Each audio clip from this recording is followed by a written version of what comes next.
Okay, um, so thank you for inviting me for talking about this. Sorry, it was a bit of a problem first in setting up live. So the way we'll go about it is maybe for first few minutes, 10, 12 minutes, I'll just talk about broadly constitutions and political parties. To introduce myself, I'm Aradhya, I'm doing M.Phil at Oxford, and I'm studying both constitutional law and political parties and how what do both have to say about each other in one ways. So let's begin this. And please feel free to ask questions anytime you want while I'm speaking. तो शुरू करते हैं. If you so if I ask you what constitutional law is and what constitution is, right? You might say immediately that it's the basic law of a country. It's the law that that defines the broad powers, that curtails the power, etc. Right? But that's also a lawyer's definition, right? What constitution is? It's constitutional law. But constitutional law is actually not just constitution is not just constitutional law, right? If I A very interesting thing would be to compare the preamble of Indian Constitution in English and in Hindi, right? And in English, it says, "We, the people of India, constitute," right? And we often call Constitution itself as Samvidhan, which means the basic law. But that's just one understanding. That's the Samvidhan, right? The biggest law, basically. But we, the people of India, constitute ourselves, right? But if you see the Hindi preamble, it would say हम भारत के लोग बनाने में भारत को बनाने में. So the constitute is used as something that's just foundational for the country, not just the law, but it creates in a way the particular polity that we have. Not that the country didn't exist, not that the society didn't exist, but that it sort of also establishes the politics in some way. And if I ask you, can there be like a polity, like a or can there be politics without constitution, right? You might say, yes, I'm sitting here in the UK, and this is one country where someone could say there's no the constitution, there are a set of laws that's constitutional law, but clearly there is polity and there's politics, right? And what does that mean, right? That means that you can still not have constitutional the constitution, the written constitution, but every country always has a constitution which is a political constitution, right? Which is irrespective of there having been just no constitutional law, right? And that's why it's important to see the politics and constitution side by side. It's easy as lawyers to fall into sort of that that the constitution is a document in itself, and then politics should somehow adjust around it, while not looking at the political reality outside the constitutional law. And that's what sort of I'm trying to do here, and sort of provoke you a little bit as to what politics and constitution together could mean, right? So let's start with a thought experiment. If I ask you, so take the Constitution of India in say 1949, 1950, right? And what would that constitution if I ask you to read the constitution from beginning to the end, would you be able to tell me anything about the politics, about what this country really contests for on political ground? What are the issues? Might be, but you will probably not be able to tell me about the political constitution of the country. You might be able to tell me what law requires the country to do, right? And in some ways, written constitutions can't do that. And one part of that political constitution is, say, political parties, right? If you read the constitution before, say, 1985, and I'll come to you why I'm talking about 1985, would you find any, let me ask you a question and you can comment this, right? Would you find the word political party in the constitution anywhere? And if yes, where? If no, where? If yes, where? Yeah. I'll wait if someone has any comment, like for 30 seconds. Otherwise, I'll just head on. Okay. So if you read the Constitution, right, if you read Constitution before 1949, you will not find the word political party, the phrase political party. The entire idea is sort of seen as external to the constitutional law, right? And it's amazing, right? Because this is the document which, in a way, establishes in a way sort of creates the entire framework for governance in post-independent India. But you just don't have this institution even recognized constitutionally, or doesn't even mention it even once, right? And this is not just true about Indian constitution. So according to the research that I'm doing, around so if you look at constitution in 19th century, fewer than 10% of those constitutions talked about political parties, and that too in a very broad mention. But if you look at constitutions after 1950s around the world, you will see sort of more regulation of parties in the constitution. So things like when should what are the obligations on political parties, what kind of aims they can pursue, what kind of means they can use for the ends they want to pursue, right? And that's an interesting puzzle as to why the fundamental entity, if I ask you how Indian countries run, right, you can't explain it without understanding political parties at the first place. I mean, how is this country run if not for political parties? How would all our constitutional government itself work, right?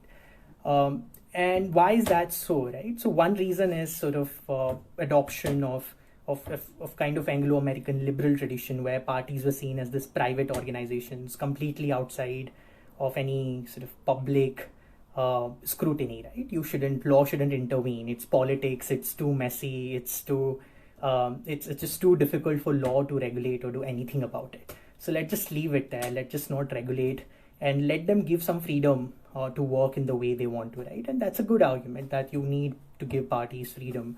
But on the other hand, right, if you see how the actual constitutional government itself works, so look at parliament, right? Would it be fair to say that if the original understanding that it's the legislature which in reality checks the government, right?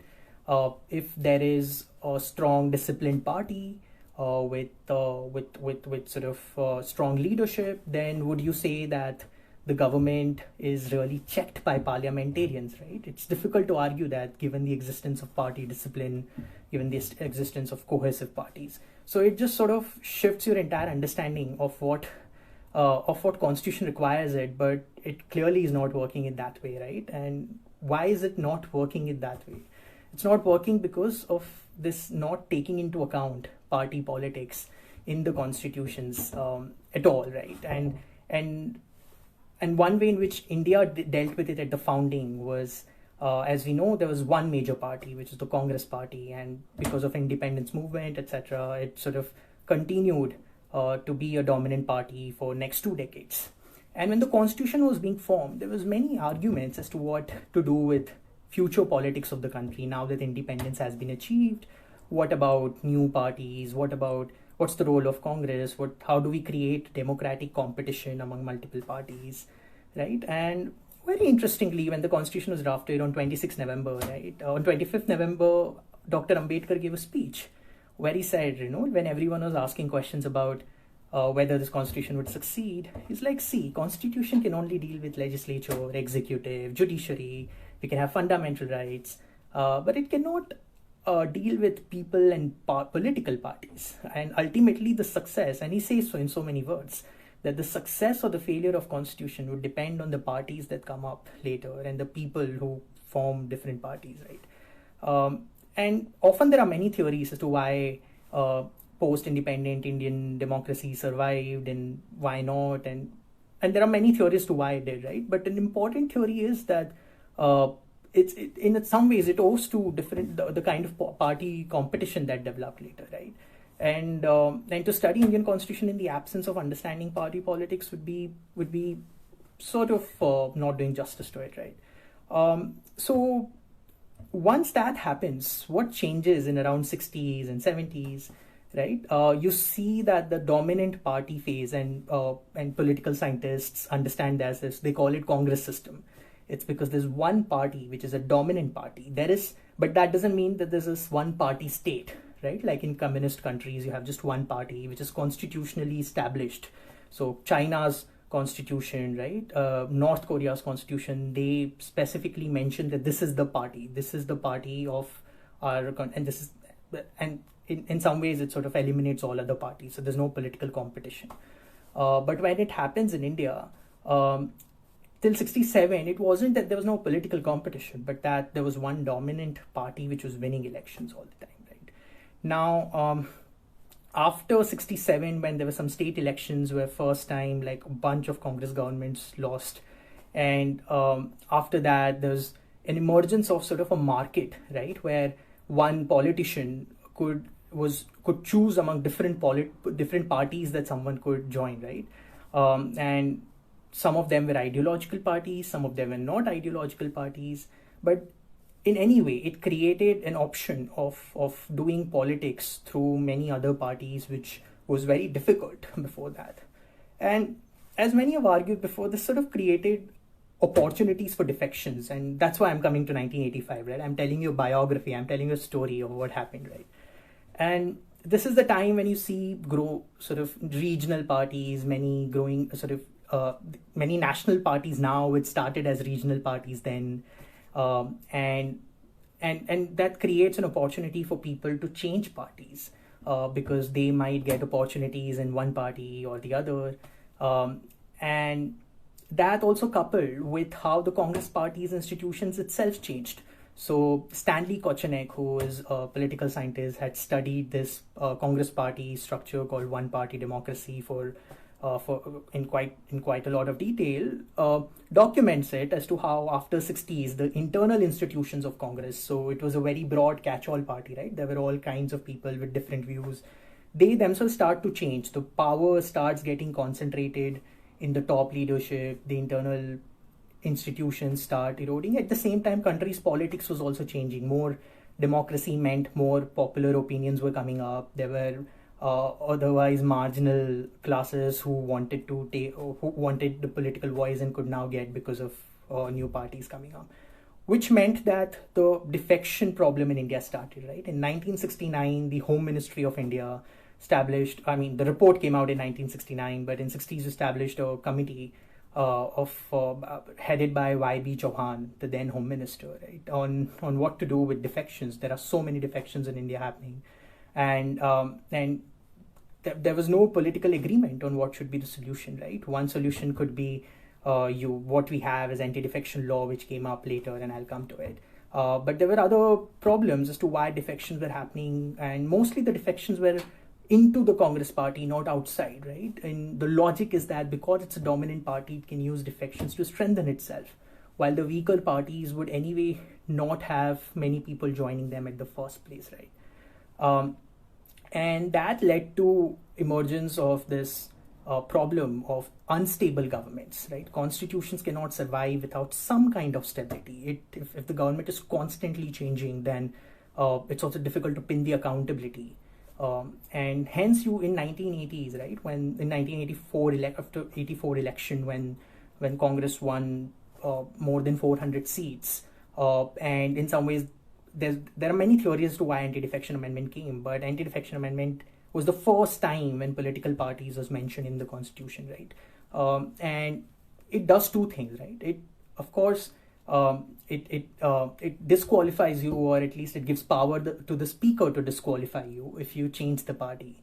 But on the other hand, it also gives power to the speaker to disqualify you if you vote against the party on most of the bills, right? The way it was interpreted in Kyoto Holohan judgment, which upheld the constitutionality of this law, was that this direction should be interpreted, that this clause which says that you can be disqualified on voting against the party should be interpreted very narrowly, only about major policies of the party. But it has come to be interpreted very broadly by most speakers and even by the Supreme Court many often. So you will be disqualified mostly if you're voting against any direction issued by any party, right? Which turns the logic of parliamentary politics on its head, but was also at that time important in India as to why we see defections happening all the time, and it's you need to have some law preventing that. And So the constitution, which was silent on political parties, just could not remain silent anymore. You have defection law, but another place where this happened quite a bit was the federalism. So we often say, oh, it's center versus state, right? And that's what constitution says. It's federalism is about relationship between center and the federal government and the state government. But if you see, more often than not, and I think in most cases, right, the conflict is mainly between two parties. The center and state is sort of, how to put it, it's a lost conceit of framing that conflict, right? We want to put it in legal terms, not political terms, so we say center and state, but in reality it's a party competition problem, right? It's because otherwise it could be solved internally within the party. Why would you bring constitutional law in, right? And often the Supreme Court jurisprudence on federalism, we can go into questions on S.R. Bommai, etc., had taken into account as to how should constitutional institutions, especially in context of federalism, take into account party dynamics.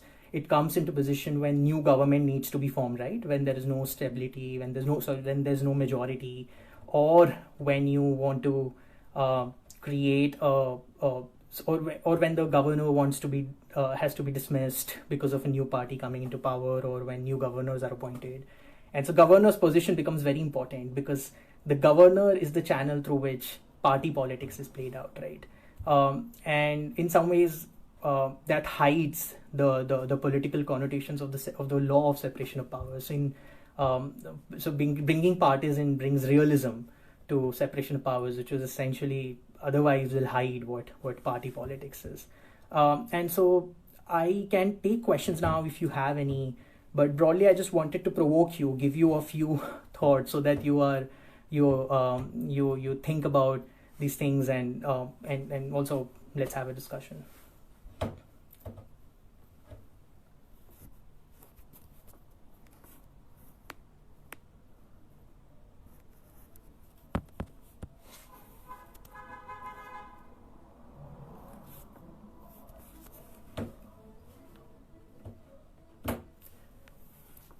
Okay, so if you don't, so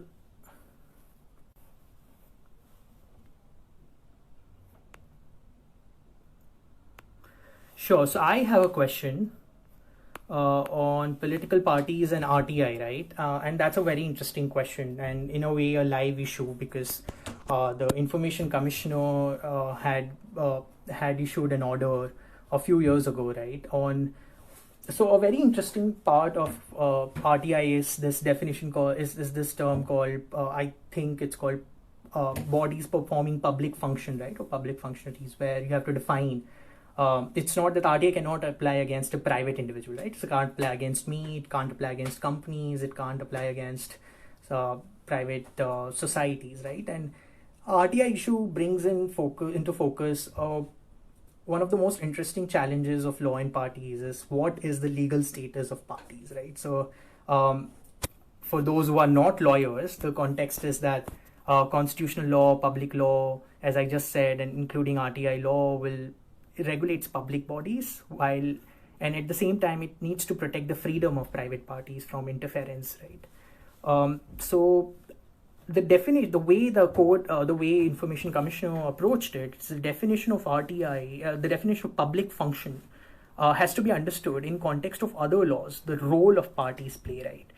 And I think that given the anti-defection amendment, so what does anti-defection amendment do, right? It shifts the power from individual parliamentarians to the parties themselves, right? Now it's not just MPs who are voting on certain laws, but they are forced to vote by the parties. So what's the role that parties now acquire, right?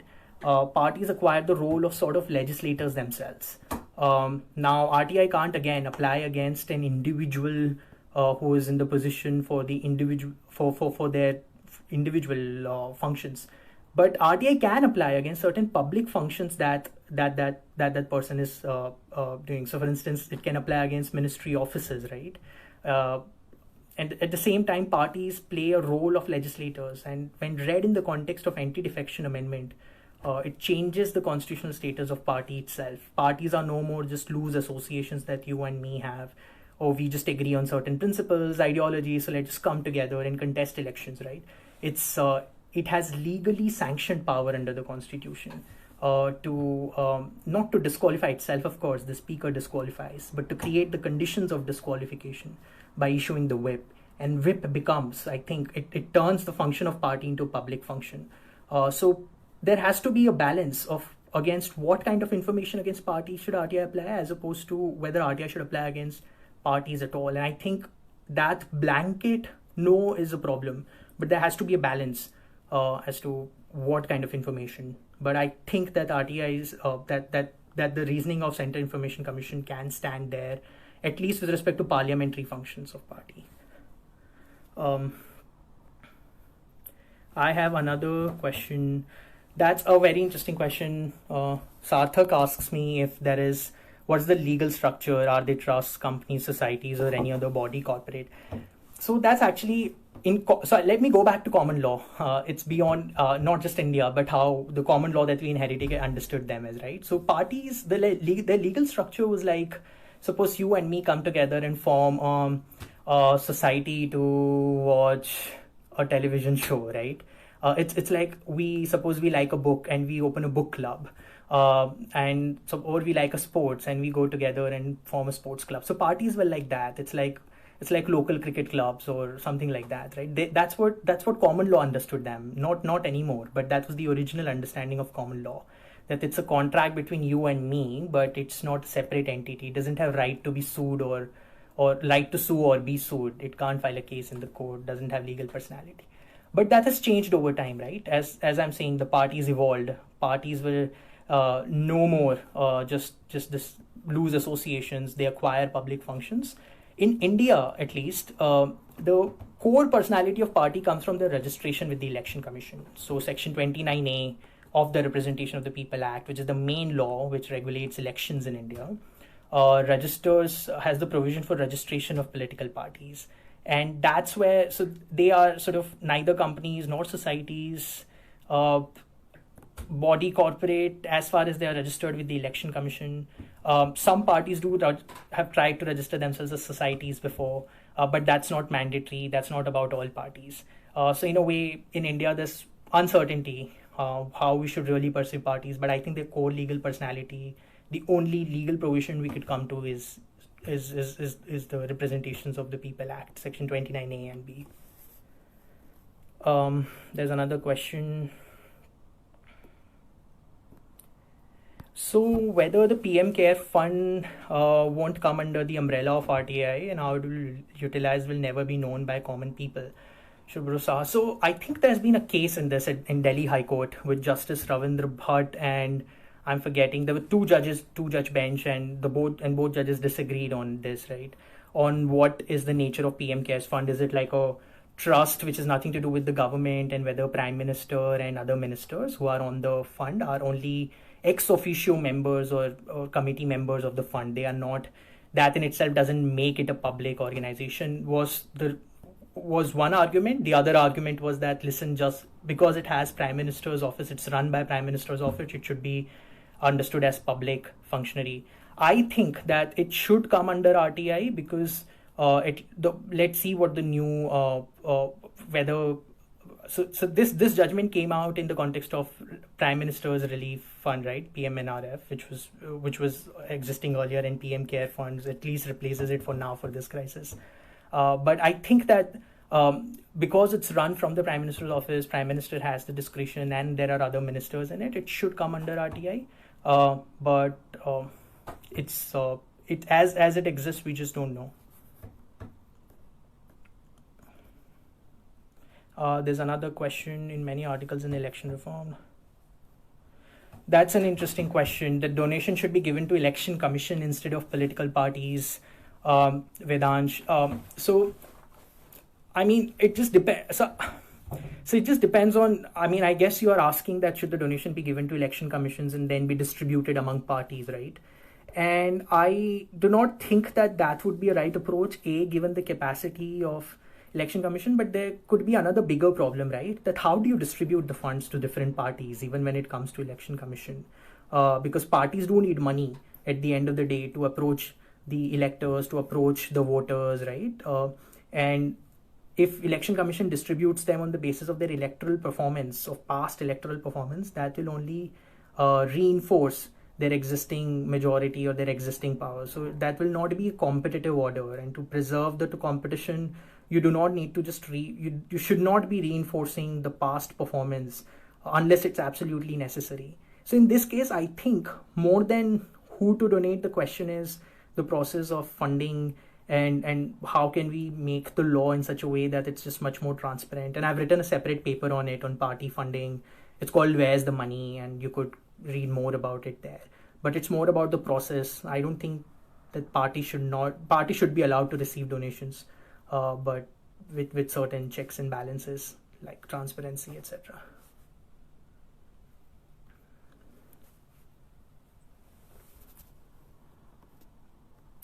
Okay, so Shashwat has a question on whether campaign finance restriction is an attack on freedom of political expression. So that's an old-standing sort of doctrine in the U.S. Actually, very recently created in its present form in Citizens United case, which happened in 2010, if I'm not wrong, where donation itself, right, the funding, the money that you give itself was understood as speech.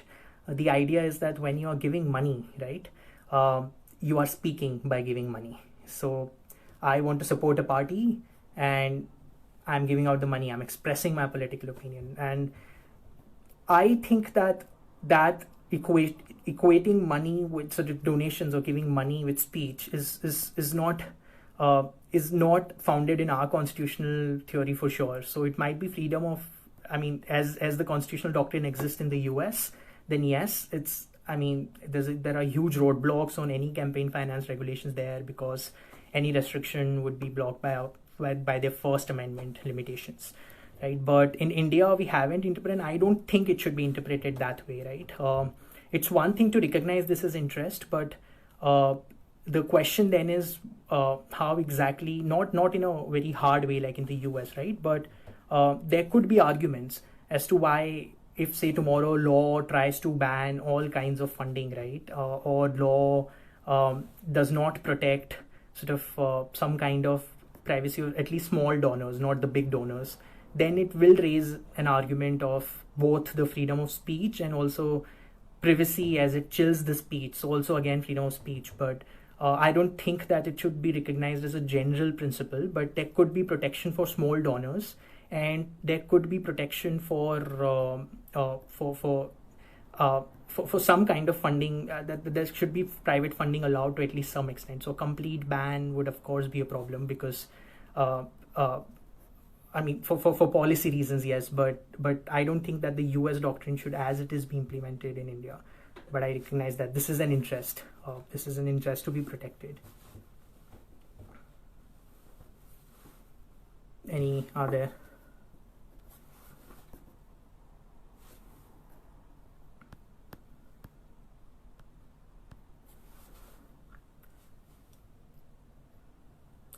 Okay, so I have a question from Ajay. Do you see simultaneous elections happening in India anytime soon? If yes, what amendments are needed for the same? So it's difficult. I mean, whether simultaneous elections happening soon or not has to, I think it all depends on the external political commitment, right? So let me talk from the constitutional law point of view, right, on whether politically it happens or not. From constitutional law point of view, a major question is about the basic logic of parliamentary democracy, right? From constitutional law, so if there is a challenge and if such policy comes out, and in future, how would this challenge look like, right? If someone challenges, say there is simultaneous election and someone challenges it. One big challenge is that in parliamentary democracy, recognize that if an executive loses the confidence, right, of the parliament, and as I said, that's often about parties and not just about individual members, and say there is through some change of sort of mathematics in the house, you lose the majority, and then that would imply in a parliamentary democracy you don't have democratic legitimacy at the first place to be in the government.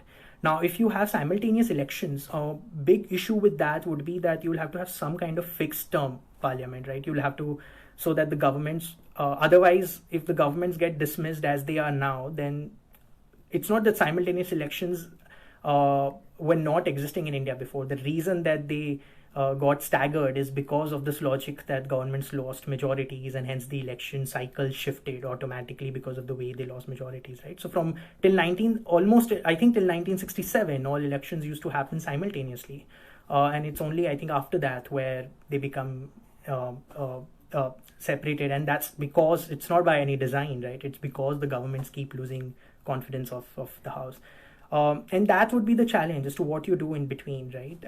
And I think that that's where it depends on the design of simultaneous elections. So is it that we're just there will be elections, we'll couple elections of different states in only a few years. So it's not that there is election in every 4 months or 5 months coming in India, right? There will be probably every year we'll have one election cycle, or every 2 years we'll have one election cycle. Something like that could probably work, because that will only mean legitimate delay in formation of new government. But if it means all elections together in 5 years, then what happens when a government just loses confidence in 1 year? So next question is by V. So in your opinion, electoral bonds can be declared an illegitimate form of funding for political parties in the future? Yes. So I think that the electoral bonds as they exist now, right? So not bonds per se, it's the lack of transparency, which is actually a very important, is probably the most significant feature, right? But I don't think that electoral bonds is the only problem. It might not be a major problem as such if we look at the laws that existed before it, right? So the laws that under RP Act, you don't have to declare if you have less than 20,000 rupees donations, right? So which means what parties, and many parties, including many regional parties, have done that before. I can donate you lakhs and crores of rupees and just say that they are, 1,000 donations of 19,999 rupees each, right? And that would mean that electoral bonds or no electoral bonds, you can always break down donations into so many, because the law as it exists doesn't say by one person, it says one donation. So I can make 1,000 donations without electoral bonds, right? And I think that is a much major problem, because that's a black box. In electoral bonds, we at least know how much funding is going. We have the account of money. But so electoral bonds is a problem if that law doesn't exist. But if that law exists, then that's a much bigger problem, I think, because that's a black box. We just don't even know how much money is going, because parties don't even have to declare. In electoral bonds, at least, that banks are coming up with total amount going to each party. Now, Ganesh has the kind of lobbying. So the kind of lobbying in the US has to do a lot with, in some ways, with the way that profession. So it's not that it's not as much about the law, right? It's because we don't have the law of regulating lobbying directly. We do have anti-corruption laws. US has specific laws regulating lobbying, but the reason it doesn't exist in India, and I think for good, is that we haven't yet come across that sort of professionalization of securing votes, specific members' votes, right? And I guess your argument might be going to the extent of saying that, if parties are not given power in the parliament, and I agree with you, individual members might be easier to bribe or lobby with, right, if not bribe directly, and sort of parties in some ways could prevent that. But parties can create another problem, which is they concentrate lobbying. So in India there might be lobbying, but it might not be regulated. We might not know, right? You can just go to the party leaders, and in some ways informal kind of lobbying always exists, right? I mean, and lobbying is not always bad. There can be lobby for good purposes. So you lobby meaning convincing your representatives for what you want, right? And it can happen not through just public announcements, but it's also through backdoor channels. And but it's good that we don't have professional lobbying. And I agree with you that especially the kind of lobbying that exists for corporate funding, etc., can be a big problem. And Lawrence Lessig, who's a scholar in the US, has written great book on this, on how the republic can get diminished if you have this sort of a few funders who not only fund your elections but also influence the policy in future by many other means. And sorry, there are a few more questions here. Should political parties come under RTI? I think we have already discussed the RTI question. Does election bond really fulfill its purpose?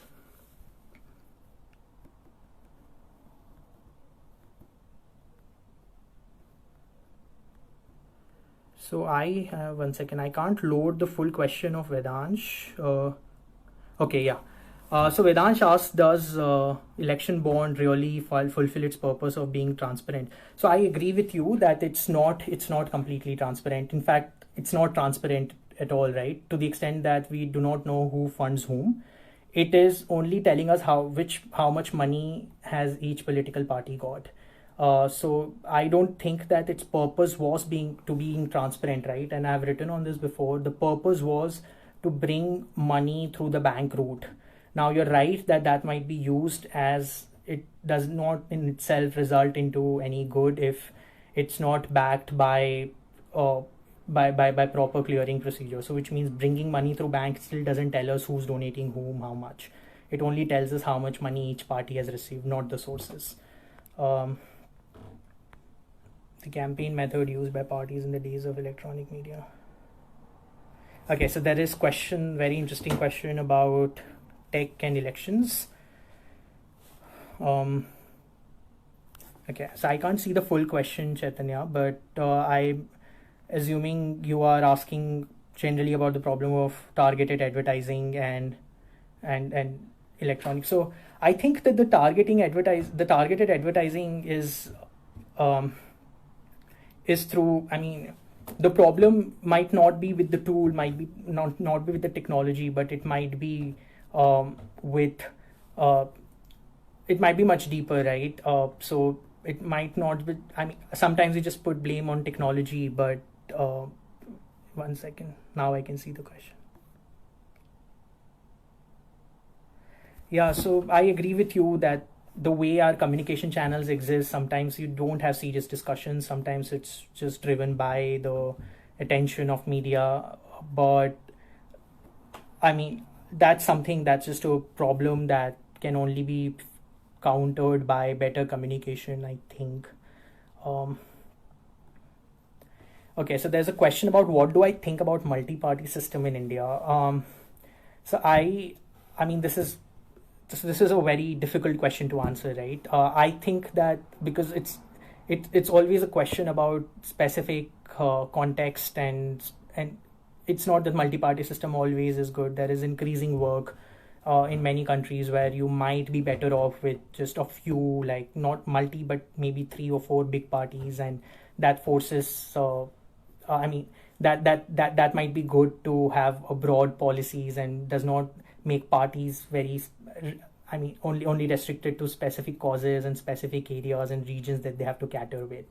But on the other hand, in India, it's not that multi-party system was always sort of designed as if it should exist, right? It emerged on its own. It's what the politics required, right? That it's difficult for a country as big as this to, and unless parties internally, have internal institutions to accommodate those interests, and that's what ended up missing in India in 60s, 70s, 80s, where the internal institutions were eroding, and there were a lot of popular demands from a diverse country, from country as diverse as India, and that's why your multi-party systems emerging. So again, whether multi-party system is good or not is also about how the parties themselves are, right? So parties are very concentrated, have concentrated power within themselves, the internal institutions are not strong, then it's probably better to have multiple parties. But if the parties themselves are more democratic, more institutionalized, then it might be so many regional parties might not arise at the first place, because those whatever the popular demands or demands, sometimes it's just the politicians' negotiations, right? The posts that they need, and could just be managed within party if parties are internally institutionalized. But if parties are not internally democratic in some way or internally institutionalized in some way, then that gets exported in some way to creating a separate party. And let me just complete that with how anti-defection amendment might have actually helped creating multi-party system in a very ironic way, right? The amendment was brought in to provide stability, to prevent defections, But on the other hand, imagine if you are a party leader with a few MPs. Uh, Instead of staying in a bigger party, and especially if you're not getting anything in return, you might want to create a smaller party while supporting a big party with a few MPs in your control, because you can use the power of whip, you can use the power under anti-defection amendment, right? So many leaders might just want to create their own small parties because they can control those numbers. They are no more dependent on big parties, especially if they have their own popular gathering, their own popular support in their own regions and communities, right? So it's debatable, and there has to be an empirical test for this, but anti-defection amendment might have even contributed to creation of more and more smaller parties. Um, there's a question: do we need a comprehensive legislation to regulate political party activities? I agree with you. I don't think the question should be whether we need. I think we definitely need. The question would only be what all will go in it, and I also think that it's only a matter of time. And that time might be very long term. I do understand that politicians do not want to regulate themselves, but I think it will come when just for the, even if it's for self-interested sake, it's for legitimacy sake, parties, politicians might realize that they should arise on some principles of regulating parties. What those principles are might be for debate later, but I think there needs to be. Parties have almost, I mean, except for minor reporting requirements and election symbols related regulation, they have very very little regulation, while a lot of control, right? That's the entire point. They run the constitution in some ways, right? So I have a question on what is your take on BJP's rise. I don't understand the question. I think that's a very broad question. So I mean, if you're asking about what it means for constitutions, or if you could clarify your question.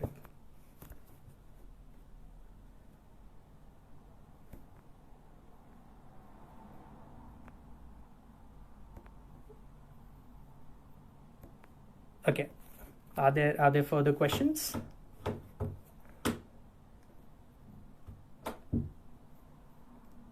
If there's any question I haven't answered or discussed, you could let me know.